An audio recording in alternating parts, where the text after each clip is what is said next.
Misaotra anao amin'izay olona sasan'izay izay mihitsy ilay izy ngamba misy olona sasany miteny fa matompona andraikitra mivantana ny tenako moa eto amin'ity commune Soamahamanina ity dia ny marina amin'ilay izy dia tsy misy zany zavatra zany fa anjaran'izay tokony anjaran'izay mamoaka an'izany sy ny miteny an'izany ngamba no manam-porofo hoe hijery hoe tena nisy marina hoe famerenana zany na tsy misy fa raha ny tokony ho izy dia izany mahafantatra raha ohatra ka misy marina izany famerenana tsikelikely zany fa tamin'ny mois de mai ngamba no nandalo teto ry zareo izay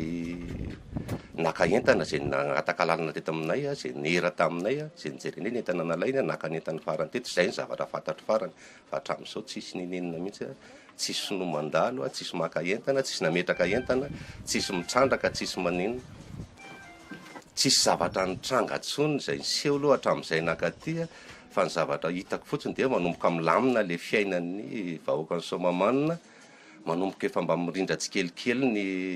fiarahamonina fa dia izao indray moa dia misy an'io resaka io dia izay no mahagaga anahy na izy tenako ary dia gaga be eny ny tele no hita hoe sy ny radio no hita hoe misy zavatra ohatran'izany fa teto dia mbola tsisy ninenina mihitsy efa nisy fipetrany raisina izay ho anay araka ny teny moa izay mahabe ny tanànanay eto aty zavatra sy azo lazaina mihitsy fa raha ohatra nisy le zavatra dia niseho eto tanàna le izy dia manana andraikitra lehibe ny tenanay fa izy tsy avoaka eto tanàna fa ezahana avoaka ely amin'ny resaka aina aman-jery le izy sy any amin'ny any ivelany any dia manao ny tatitra ny zavatra misy zany zay sy manambara hoe izao ny zavatra marina ao an-tanàna amin'ny tokony andraiky mpanjakana izay manandrify izay ny andraikitra raisinay zany zay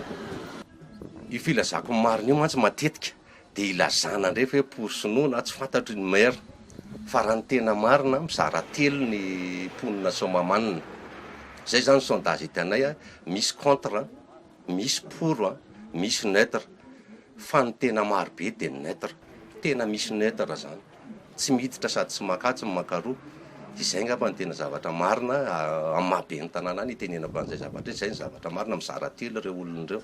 izay koa nge manahirana anay ho anay zany dia na pour na contre neutre dia vahoaka anay daholo ary ngamba tsisy ahilikilikai ngamba dia tonga ato manao zavatra na ohatran'izany fa dia ohatran'ny vahoaka mitovy daholo nefa dia misy maino zany tena mieritreritra mihitsy zany hoe raha vao tsy makatsy zay dia fa tsy izy zay tsy namana zay raha ny zavatra hitako zany somary efa nijery ihany moa ny tenako tamin'isy zareo le naka teo dia karazan'ireo le trano ireo zany sisa hitako tranotrano lay ireo